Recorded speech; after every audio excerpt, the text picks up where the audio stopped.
The following is a local resident producers program.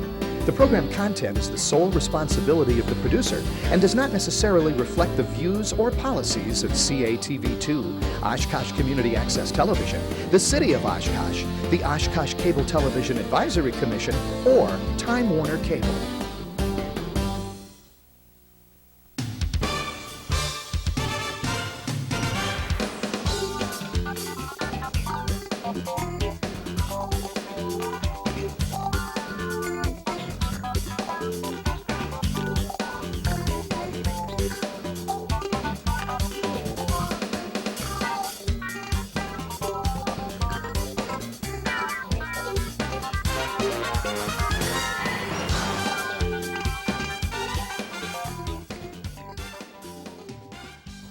Hi everyone, welcome to another edition of Eye on Oshkosh. I'm Cheryl Hentz along with my co-host Tony Palmeri.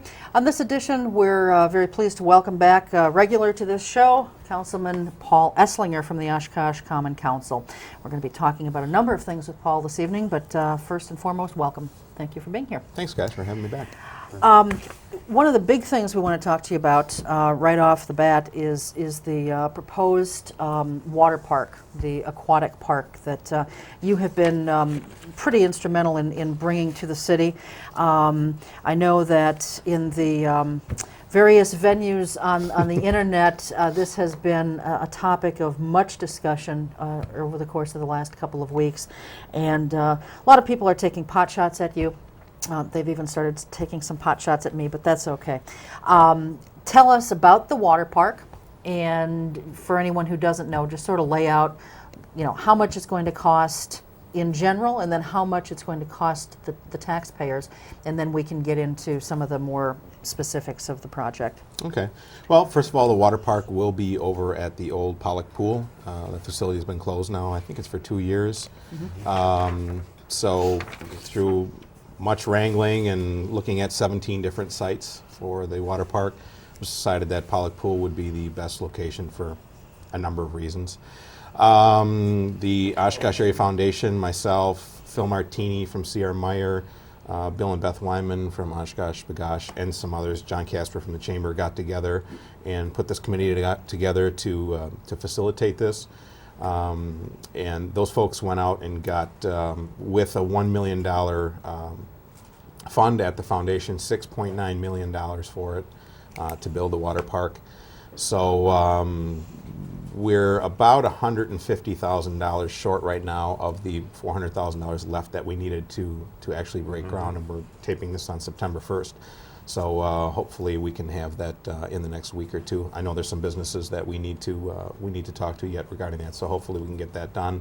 The projected opening date is sometime late May, early June of 2006. From what the developer has told us, that's a doable date. So hoping that we can get it going.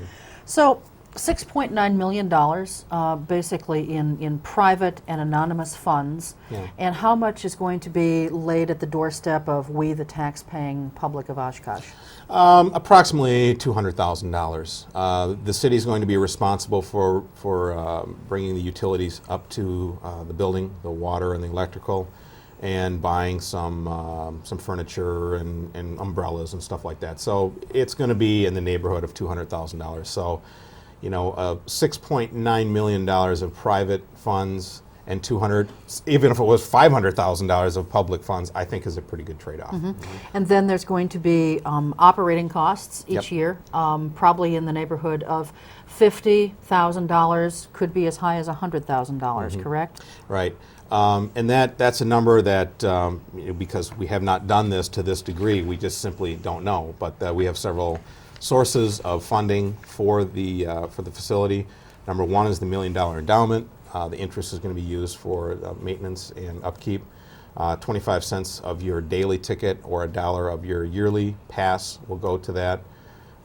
Concessions will go to that. Those are the givens. We have those in here. We're going to get those, and we're hoping that the school district will put some money in for lifeguards, because the lifeguards are a function of the school district out of the rec department. So we're hoping to get those dollars also. Okay. How did this whole topic originate? I mean, many of us thought the pool was gone. Forget about it. Go to Amro if you want to swim or something. How did this start up again? Well, it was gone, and I had some angst at the last budget. It was $30,000 a year the city had in operational costs. The school district also had $30,000 in, but the staff decided, upon looking at the site, that there was a crack in the pool and there was other maintenance things that it would have cost us $150,000 just to get it back up to being operational. So the city staff at that time did not feel that was appropriate with the budget constraints that we had. The folks that I talked about, wanted to see a facility in Oshkosh.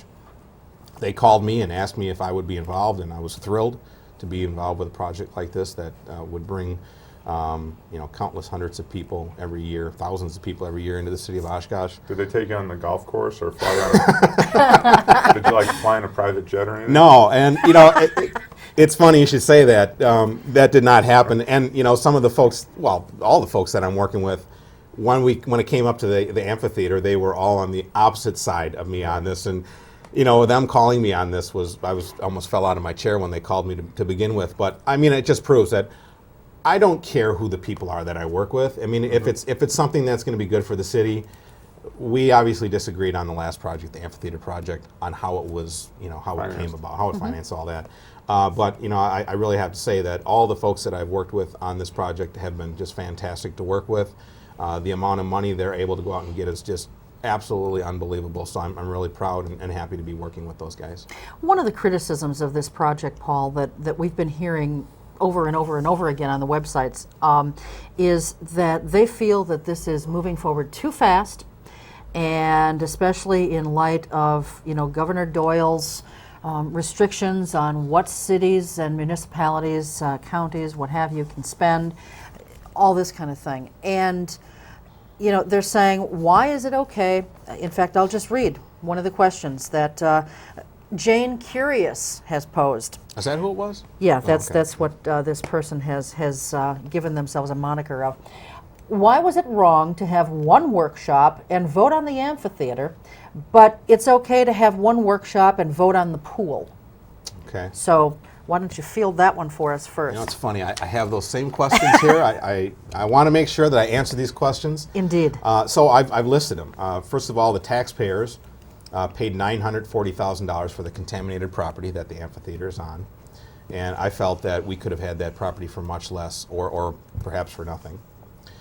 When we received the $1 million donation for the amphitheater, we had no idea how much it was going to cost in addition to that. At this time, as I said, we raised $6.9 million, including endowment, to help pay for the maintenance for the water park. The city will be responsible for approximately $200,000 in startup costs, and as I said, that's a pretty good ratio from private to public funds. The amphitheater will be used mainly for Waterfest, which is a pretty small demographic, basically people 18 and older.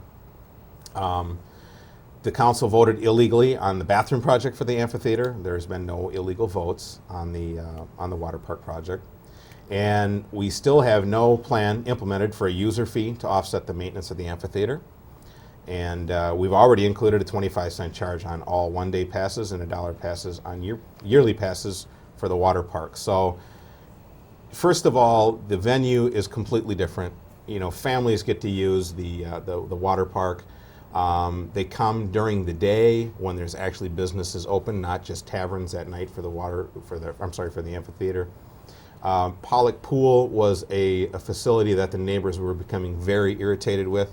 There was a neighbor that came to the council meeting once with some pictures that said, hey, this is my neighborhood, and look at what the city has here. There's weeds, and the fence was coming down. Yeah. And so we needed to do something with that facility. It was going to cost us $150,000, $200,000 to get rid of, to remediate that property to begin with.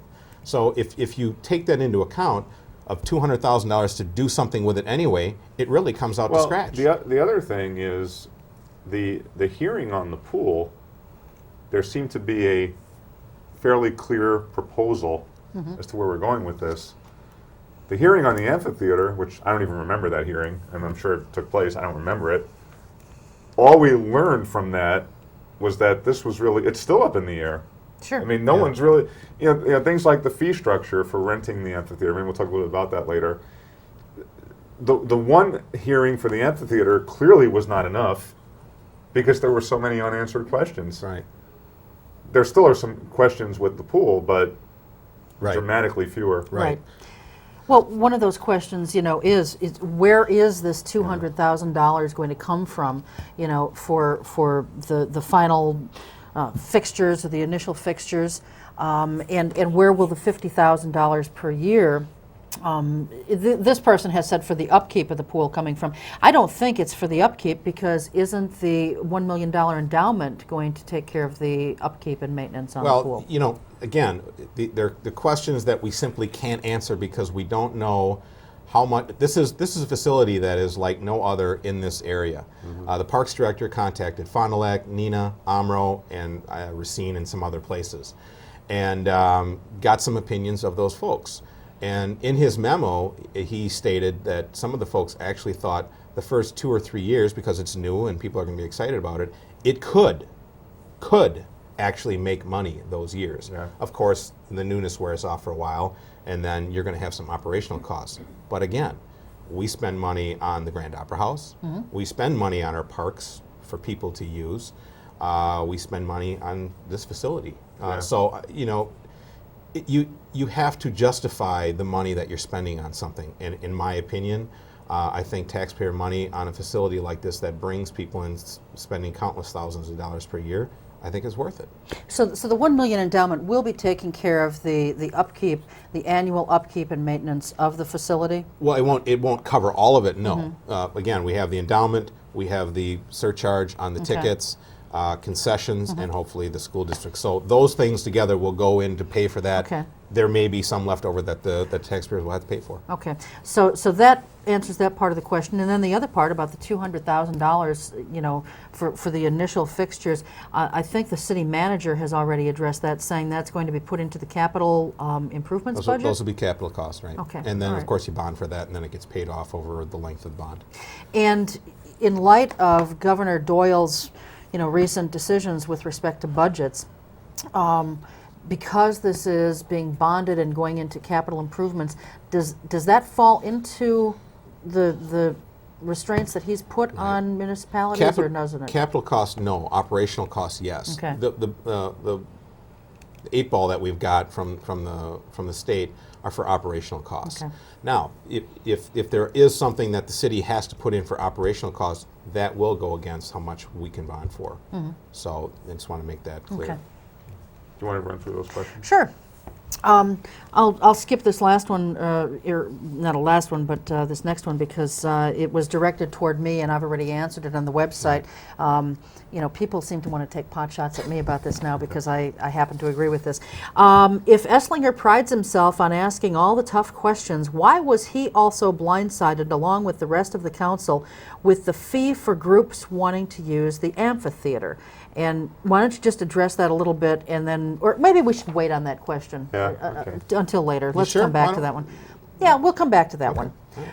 Why does Mr. Esslinger say he supports citizen involvement and input in government, yet is the only councilor that has not made time to attend one of the 5th Tuesday Citizens Forums? That was, by the way, sponsored by Councilman Brian Bain. Well, I have an answer for it. It's a very long paragraph, so I'm just going to read off Go here. ahead. Mr. Esslinger does support citizen involvement and input in government. I wanted the Citizens Advisory Board to come back to the city, but didn't have any support on that. I've requested our state representatives to come speak at council meetings so citizens could hear how state government affects Oshkosh. I attended every forum and debate during the last election. I talk with countless people on the phone, receive and return letters, and speak with countless people on the street. I spoke recently at the kickoff for the proposed referendum question. No other council member was at that event.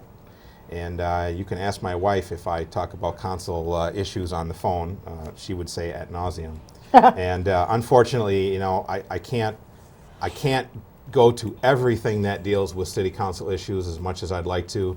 My family, believe it or not, actually does like to spend time with me, and I certainly like to spend time with them. So I have to choose where I spend my time, and sometimes it will be with my family. Well, and just in your defense, and I know that you are in many respects a private individual, and you have not said anything publicly about some of the things that have been going on in your life recently on a personal level. But I've talked to you about this before the show, and you said it's okay. In your defense, you know, here you've got people taking shots at you about that you're not attending these Fifth Tuesday forums, and you know, that you're just doing the bare minimum as far as attending the bare minimum of city business meetings. And yet, I will have the people in this community know that Mr. Esslinger, following an outpatient surgical procedure, it was in July, I believe, Yes. within 2.5 hours of that procedure, Coming out of anesthesia. yes, this man attended a meeting downtown, much to the chagrin of his wife. Oh, she I just know, about killed me. but you felt it was that important that your attendance be there. And so for those of you who just want to sit back on your haunches and take shots at Mr. Esslinger, you ought to be ashamed of yourselves.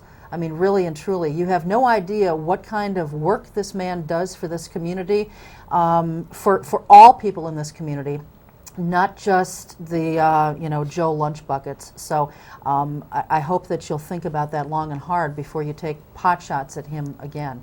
And I didn't want to embarrass you by doing that, Paul, but some of these people are just, they're a little bit ridiculous Well, in and that's their just the nature of attitudes. some people. Well, But I know. that was actually one of the water park meetings that we had, and yeah, I was done with that surgery, and I was under anesthesia for the surgery, and I came out, and I was a little dippier than normal, obviously, with the anesthesia. And I came home, and I told my wife that I wanted to go down there. I told her to drive me down, and she said no.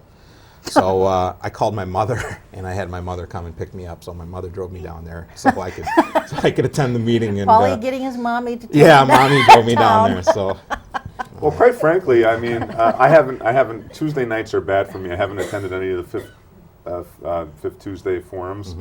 But quite frankly, I like it better when only the council sponsor comes. I mean, when Matt O'Malley had his forums, he generally would be the only counselor who would be there. And I think that's good because and I'm sure Brian Bain, I don't know if he would agree with this or not, but the goal of those Fifth Tuesday forums is not to recreate a council meeting. Right. You know, the goal is to give your input, I think, especially to the counselor who's calling the meeting. If the other counselors are there, great. But if they're not, I know that Brian is not running these to, like, say gotcha to the counselors that don't show up. I highly doubt So, that. I mean, I find it's preferable to have the one counselor who's able to field the questions. See, I didn't go to that meeting, but I saw a picture of it on the Osh blog, oshkoshnews.org, and I noticed that all the counselors who showed up were all sitting in the front. Right. See, that's not supposed to happen. Right. If the one counselor is sponsoring it, those other counselors should be, in my opinion, in the audience, just like regular citizens. Because I don't think the purpose of these kinds of meetings is to recreate the council meetings. In other words, the council meetings can be intimidating, Yes. Oh yeah, right? You go in absolutely. front of these 7 dour-looking people. Well, you don't want to have then a town hall forum Right. where you recreate that same situation. Yeah. So I would say if counselors do show up to those Fifth Tuesday forums, sit out among the people. Yeah. Just like or another everybody sit citizen. in a big circle, or you something. know, whatever. Well, I think it should be said. Kudos to Council Member Bain for Oh, having yeah. the Sure, meetings. I sure, think it's Very- absolutely. very You know, commendable. he's doing exactly what he said during his Right. campaign he was going to do. Right. But some of these folks need to understand that business cannot be conducted at these meetings, and so by you, Paul, or some other council member not being there, it's not like you're missing the boat on anything. Well- Anyone who wants to talk to you, they can call you, they can email you, they can contact you in any number of ways, and they do. And the folks that are complaining that I'm not at every single thing that happens are the same folks that have probably never come to a council meeting, have never called a council member to explain their distaste for something, and sit on websites in anonymity and taking pot shots. So The I trolls. mean, pretty Yeah. pretty cowardly. Yeah.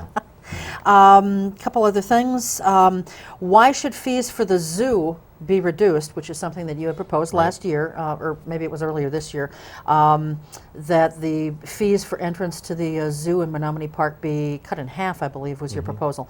Why should fees for the zoo be reduced, yet surcharges are needed on things like the amphitheater and the proposed pool? Right. I thought that the fees for the zoo should be reduced because we're using the money to create more animal exhibits at Menominee Park. exactly. And I don't agree with that. I think we've, if we haven't ruined that park, it's getting close to that point. The folks that live in that area, Hugh Carver for one, and there's some other ones that have called me, are really very upset with what's going on there. So if we're using that money, if we've raised the fee to implement more animal exhibits, I don't think we need to do that. That's why I wanted to reduce it. And the amphitheater surcharges, because I think the people that use the venue should pay for it. I mean, we still have a charge at the zoo. I'm in favor of that, and I think people should have to pay for that. I don't have any problem with that. So I think we should have a fee at the amphitheater, and I hope to God that we can actually implement that soon. Do you have a consistent theory of government? Or are you, Mr. Esslinger, just going with the political winds as you see them? I've read this question a few times, and I honestly don't know where Jane Curious is coming from, whoever he or she may be, but go ahead and try and field it if you can. Well, my theory of government is that elected officials should serve their constituents, be accessible and accountable, be open and honest, not cave into special interests, and do what's best for the city. And no, I do not go with political winds as I see them.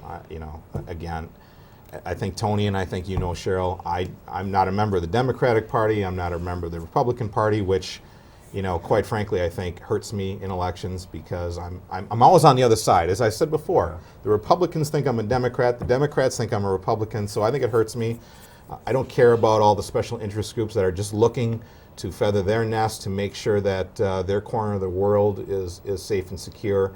I'm looking at what is best for the city, and I think, unfortunately, in some elections, I think that's detrimental. You talked about, the side that you take. Do you think that you ever take both sides of an issue? Because this person is implying that. They're saying, how do you explain taking both sides of so many issues? I've never seen that in you. And I've never been accused of that before. I mean, you've always been on the losing end of the majority of the votes, and you've never wavered, so I'm not sure what they're talking about. I mean, I've been accused of having a big mouth and expressing my opinion quite clearly on issues, so taking both sides. I think my theory of this is, and I've been thinking about this a lot over the last 6 or 7 years, this so-called professional government that we have, and this is not just Oshkosh, this has happened all over the country, I think it has very seriously dumbed a lot of people down to the point where there are people that really believe that whether you're an elected official or a citizen, you have no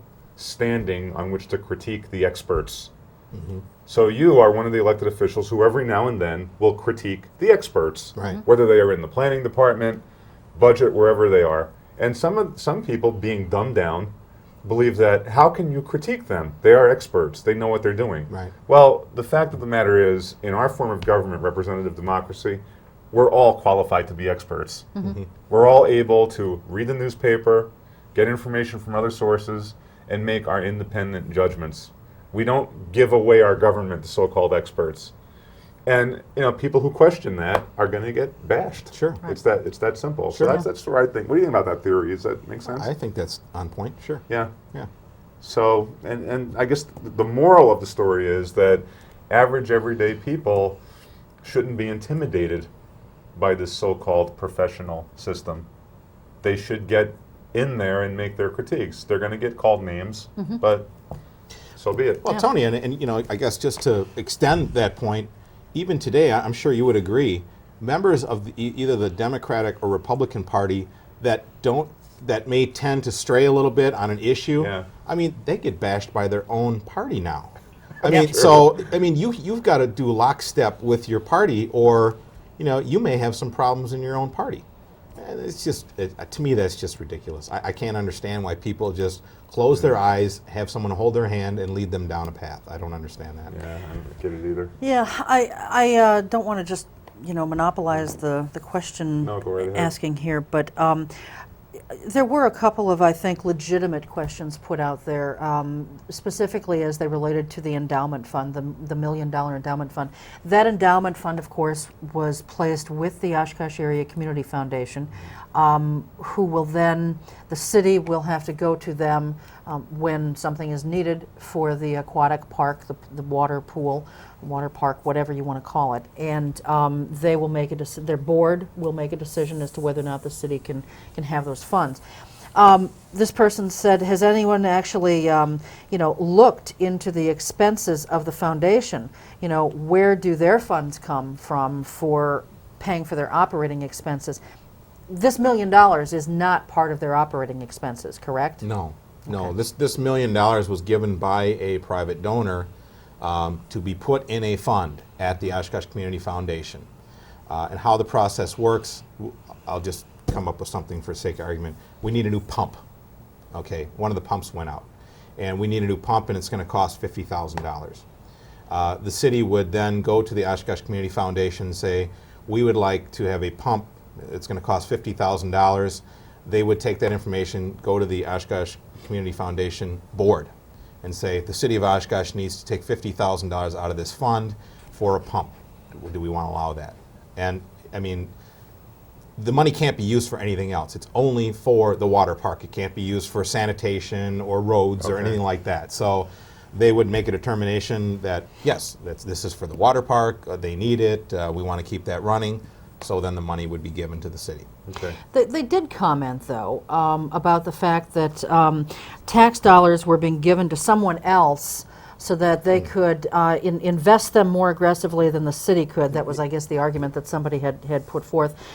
They said that smacks of circumventing state law. Now, but these aren't tax. No, this $1 million is not tax dollars. This is private money, as opposed to the user fee, if that ever gets approved for the amphitheater, the surcharge being placed on the tickets. Now that idea of putting that money with the community foundation is right. already being floated, and it looks like there's probably enough support on the council to Yes, do that. yes. That, I think, is wrong. I think that there you're giving user fees, which in many respects are tax dollars. I think you're then giving that money to them.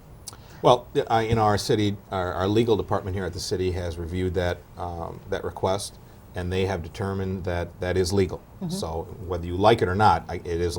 I've been told it is a legal process for the city to garner fees from the facility and put it into that foundation. Okay. Though Warren Kraft did say he wouldn't recommend it, correct? He felt it was better keeping them with the city. He felt it would be best to stay with the city. What is the rationale for putting the user fee money from the amphitheater, if we ever start collecting it?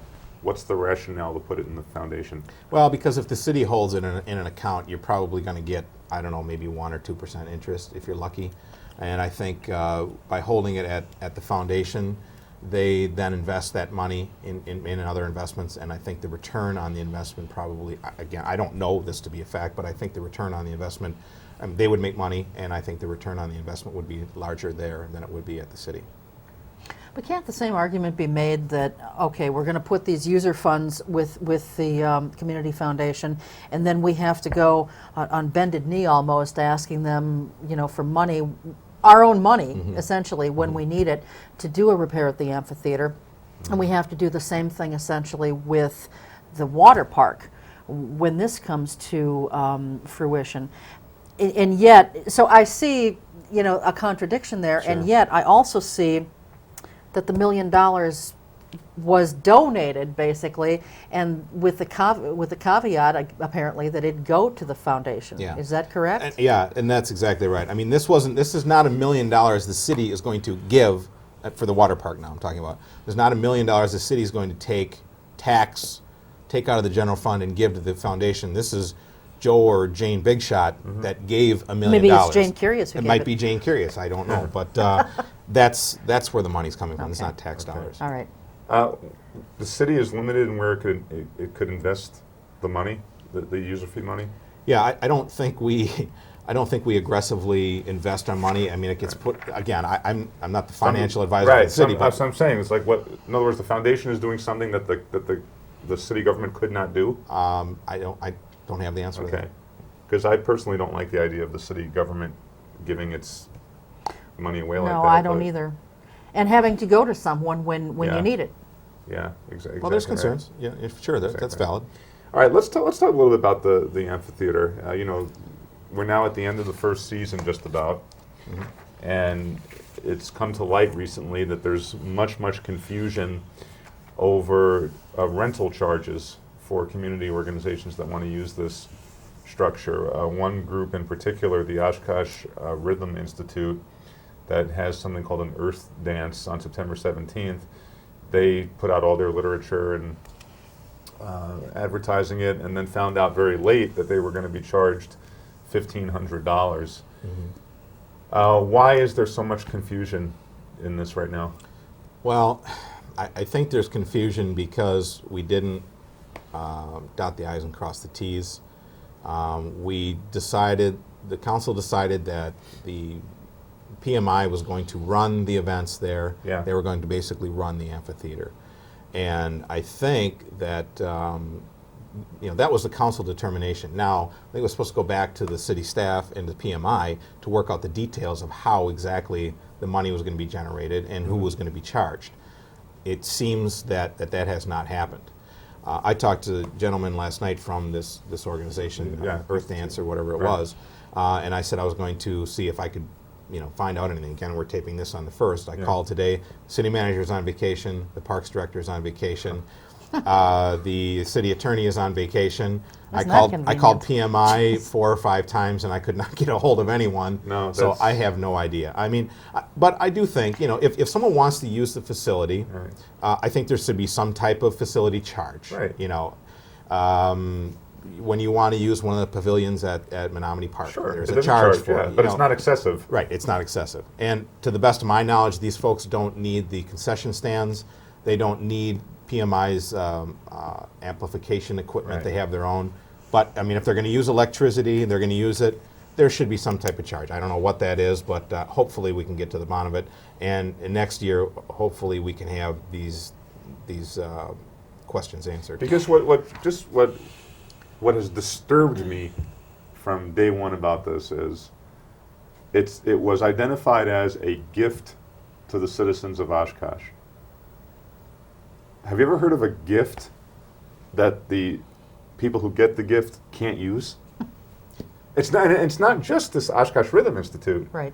I mean, the community band tried to use it. I've talked to other people. You said you called PMI today 5 times, couldn't get anyone on the phone? Right. I've had that same story told by other people.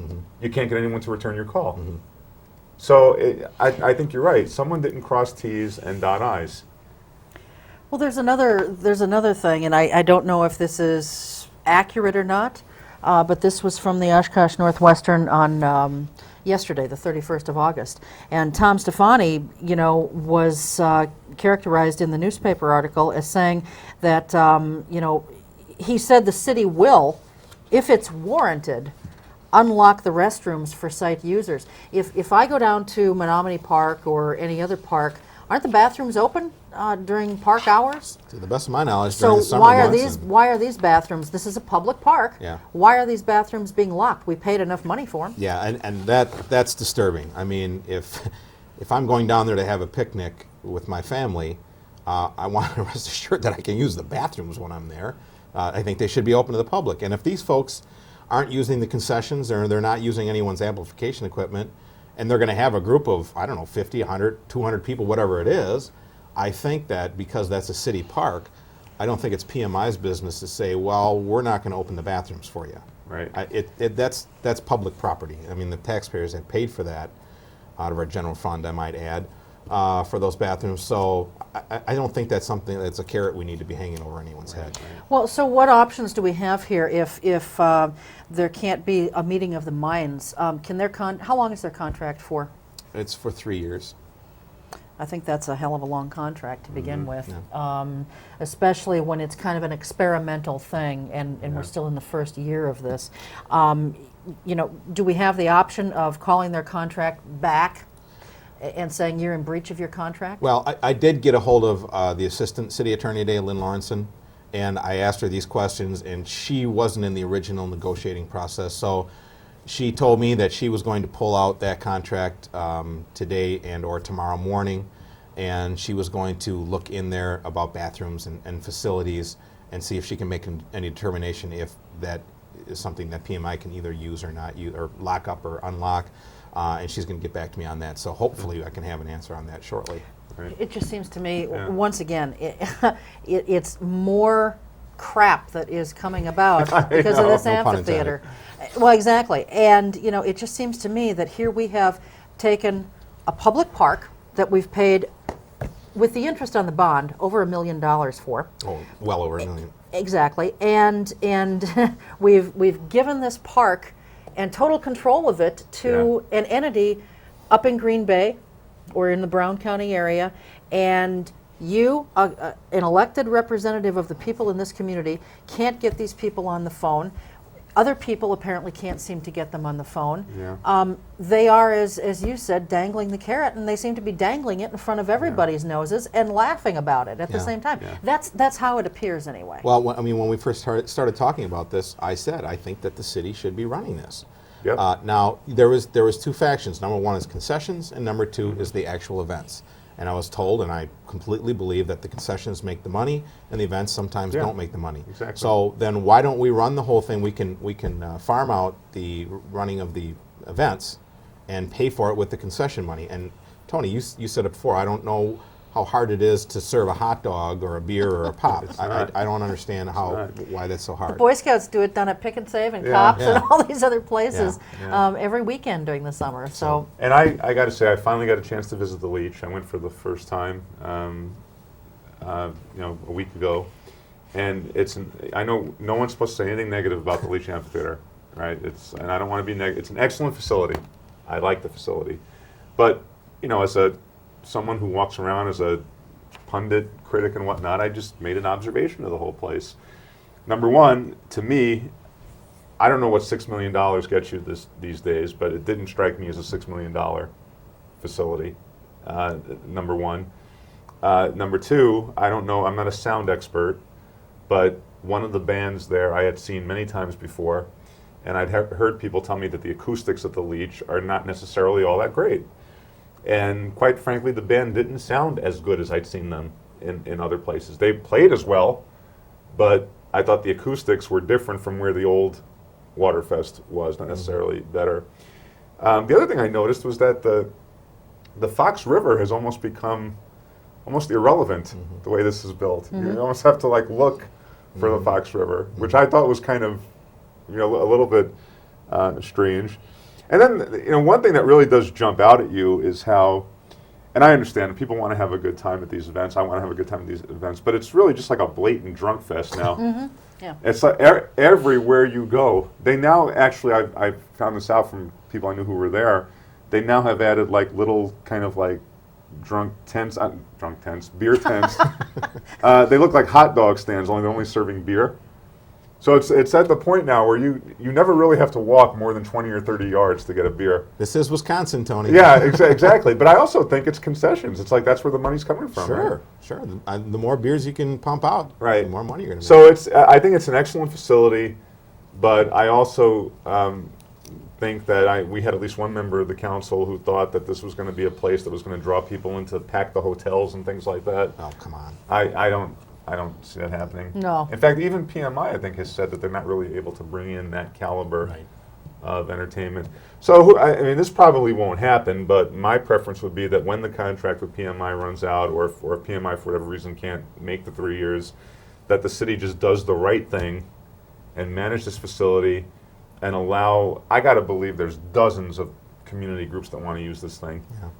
And let's turn it into what I think the Leaches wanted it to be, which was a real gift to the city. So Right. Yeah. that's my soapbox on this. The Five Rivers Resort project, where is that at right now?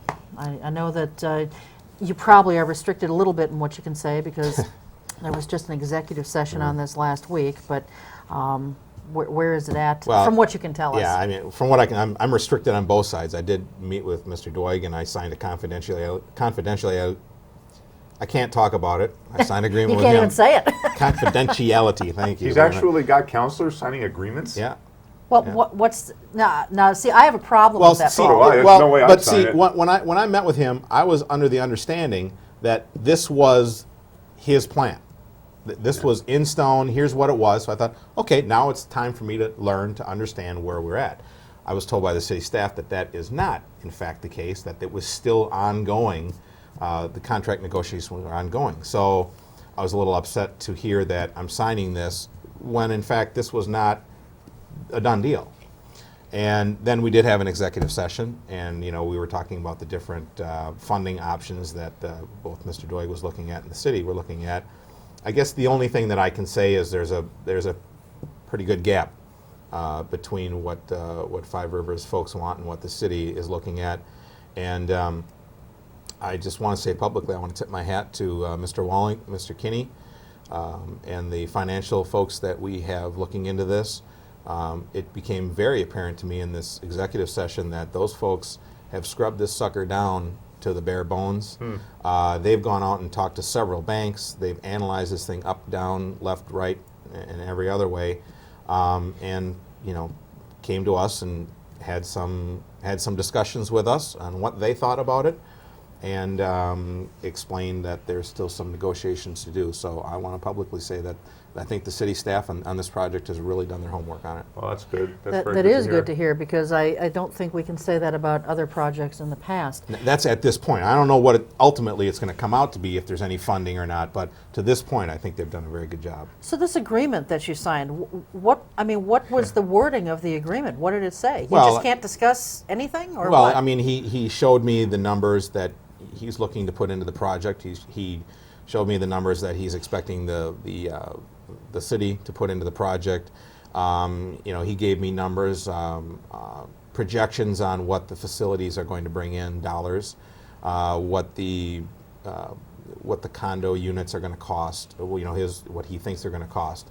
So I mean, those are some of the things that he shared with me, and that's when I signed the agreement. Has anyone figured out yet how a city that can't fill luxury apartments on the 100 block of Main Street is going to fill condos? Has anyone even bothered to figure this out? Well, that was Tony, that was one of the first questions I asked him. I said, all right, you're the expert on this. I'm not. right. We're in Oshkosh, the Pioneer Inn, obviously has some DNR issues along with it. We've had some condo units that haven't sold.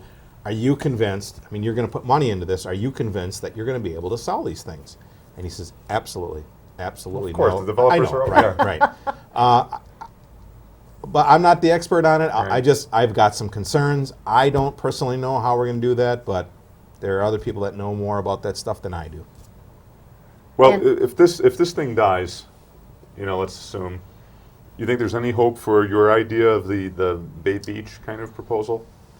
Not likely, because Bay Beach, the reason that Bay Beach I think is successful is because that is on city property. Right. And so there are no tax dollars associated with it. And the city of Green Bay runs it, like we should be doing with some of our facilities.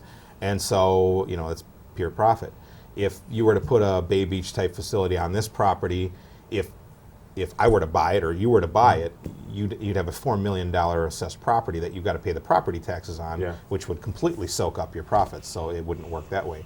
Now, if the city wanted to do something like that, I think it would be profitable. Yeah. But I would like to have it on the tax rolls. If we're going to assess that thing for just the property is $4 million, not let alone whatever structure we're going to have on it, it would bring in a lot of tax dollars. Okay, Cheryl. All right. I want to go back to this question. I think we've pretty much covered it, but this goes back to the amphitheater. If Esslinger prides himself on asking all the tough questions, why was he also blindsided along with the rest of the council with the fee for the groups wanting to use the amphitheater? Yeah, and I think we touched on this before. I don't think anyone on the council was blindsided.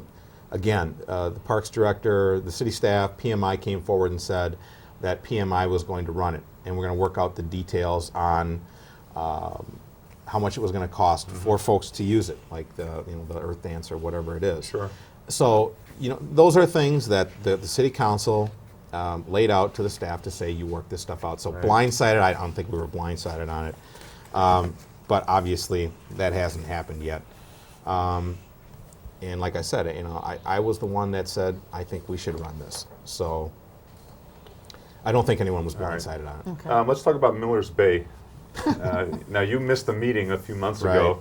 Right. And at that meeting, the council, by a 5-to-1 vote, said yes to a Parks Department advisory recommendation to allow the Otter Street Fishing Club to put a fishing pier in Miller's Bay, right off New York Avenue, a Right. very pristine part of Menominee Park. My understanding is that the Parks Advisory Board had this on their agenda, and it was one of many items on an agenda, and the entire meeting was a half hour. So it got very little discussion in the Parks Advisory or in the Parks Board. And I don't think the neighbors were noticed on that meeting, by the way. Probably not. And then the council had minimal discussion on it, and they went and voted for it. And through the efforts of local attorney Chuck Williams, the DNR had a public hearing on it, which apparently the DNR did not have to do that. If a citizen requests it, they do have to do it, and they did it. Well, now it's looking like this is probably a little bit more complicated than what the council thought. First of all, what's your general view on this? Well, I don't know. I mean, I've gotten calls from the folks over at Menominee Okay. Park, and I don't think they're completely against having a pier. I think it's just in that location that Right. that they've really got Right. the angst with. So, Right. And it's not really a not in my backyard thing, because they're not saying don't put it in our neighborhood. right. I They're think they just want saying- it closer to the Yeah, like 1,000 bathrooms feet and- south, Right. close to the bathrooms in the parking Yeah. lot. Well, I'm not a fisherman, so I mean, Right. I don't know if the fishing's better here or there. So all that stuff, I don't know. But I would like to go back to that council meeting, and I would like to say kudos to Councilmember Sharman, Right. and I think it was Burke Tower who said, "Hey, why don't we, Right. let's wait, let's get some people to come forward and talk about this." Right. So kudos to them for trying to do that. And today, before we got here, we're taping on September 1st. Terry Shores, you'll be getting a letter from her. She's a professor at UW Oshkosh Biology, and she lives on Menominee Drive, right near where they would build the pier. She wrote a great letter asking the council to rescind it, and Brian Bain apparently is going to look into how to not necessarily rescind it, but how to bring it back to the council for discussion. But one thing she discovered, Dr. Shores, when she went to the DNR hearing, and I didn't know this, apparently they learned at the hearing the pier's sole function is to provide a location for children to fish. Did you know that? No. I mean, wouldn't that be something important to think about? Yeah, I would think so. All right. The pier will be located in the only remaining open space in the park. The pier will have no railings, no lighting, no reflectors. The pier will have no parking or restroom facilities. The pier will be maintained by power, washing it approximately once a week. I guess the city would do that, right? I would assume I so. guess. Yeah. Street parking, of course, would be at a busy and complex intersection, New York, Hazel, Menominee Drive. And she's got a whole bunch of reasons why she is opposed to it. And I don't know if it's a good idea to have that there. I don't really Right. have a fixed view on it. Right. But the idea that something like this got literally no discussion or very little discussion in the Common Council, the neighbors, Terry's a PhD, a very intelligent person. She had stuff going. She didn't even know they were going to vote on this the night they voted on it.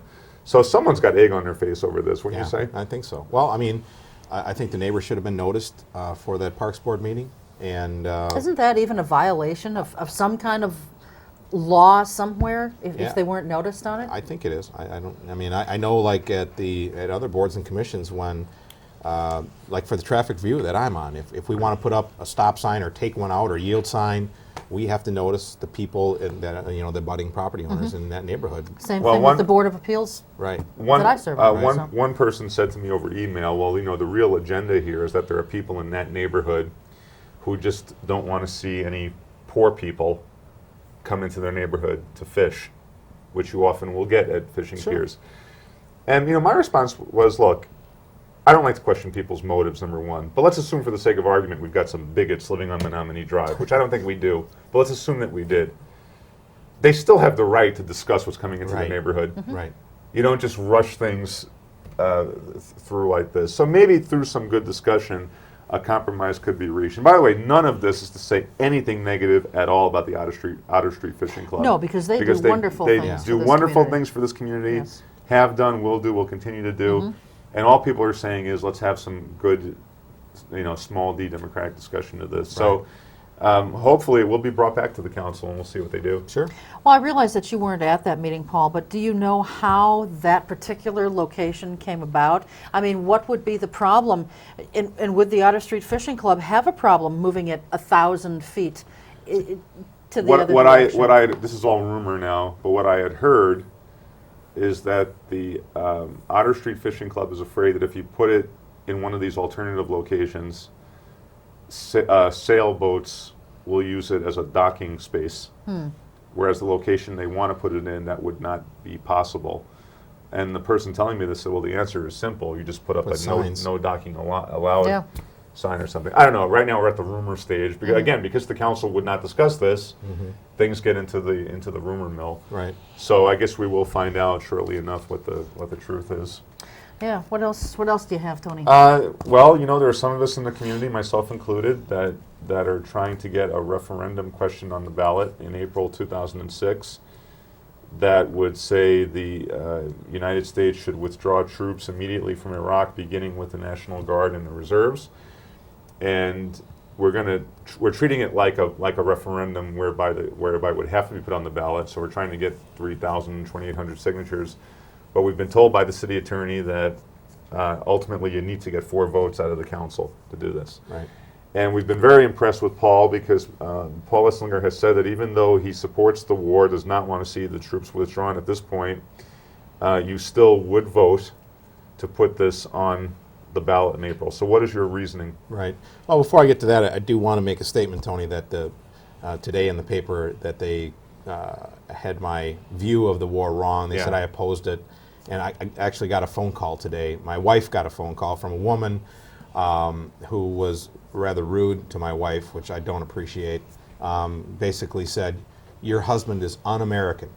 And he has lost my vote and my husband's vote. So I called this woman up when I got home, and I asked her what was wrong, and she said, you're un-American, we're supposed to support the troops. And I said, well, before you go any further, I want to let you know that the Northwestern had my position wrong, that I do support it. And she said, well, that's good, but you're still, I'm un-American because I want to put this on a referendum, which is bizarre. I'm un-American because I want voters to decide on something. I guess. Anyway, that sounds un-American, doesn't it? But getting back to the referendum, I think as I stated at the rally, I try to formulate my opinions based upon emails and talking to people and citizen input. And what is so terrible about putting a simple question like this on there, to let our state and federal officials, the president potentially, let them know what citizens think. I thought that was what government was all about. And one of the questions from Jane Doe or Jane Curious. Jane Curious was, what is my view of government? Well, that's one of my views of government, is actually letting people decide the issues that we have before us. Well, for me personally, the National Guard and Reserves, who are just outstanding, they are being asked to make sacrifices in this unbelievable. Effort. And I know a lot of them from the university. We get lots of students that come from the Guard or from the Reserves, and I just think it's important for the public to have a say on this. And if that's anti-American, we've got problems. At some point, as an elected official, you have to say to people like that woman, you know what, I don't want your vote. Don't vote for me. Well, you have to be careful when you say stuff like that. But the thing that really upset me the most is my wife really doesn't mind taking phone calls and jotting down notes, but please, if you're going to call and you get my wife, don't berate her, don't hang up on her. If you want to do that to me, that's what I signed up for. I understand that people get upset. That's fine. But I guess I don't take kindly to my wife having to deal with that. All right. Well, again, the groups appreciate the stance you're taking on that, and hopefully we can get 4 votes out of the council. Speaking about 2006. You would be up for re-election in April 2006, is that correct? And you haven't decided yet whether you're running again? I do not know. I honestly do not know. I'm about 50-50 right now. Some days I'm yes, I'm going to do it. Some days, no, I'm not going to do it. So at best, I'm 50-50 right now. Well, what I find really interesting, Cheryl, is that obviously you ran. You were one of the Cobblestoner candidates. You were the Cobblestoner mayor candidate. The Cobblestoner candidates were bashed and put down. They all lost. And we're Right. still being bashed. Yeah. Yeah. But what I have found interesting is that if you look at what has happened public policy-wise, the Cobblestoner agenda has had to be dealt with. Yes. The pool, Yeah. that was big on the Cobblestoner agenda. I got to do something Yeah. about that. The amphitheater is not going away. The issue with the charges and so on and so forth. We are having pretty good discussions in the city, I think, about basic infrastructure. I think there are lots of people asking questions. Don't we need to have these streets done? Don't we have to have other, infrastructure projects done?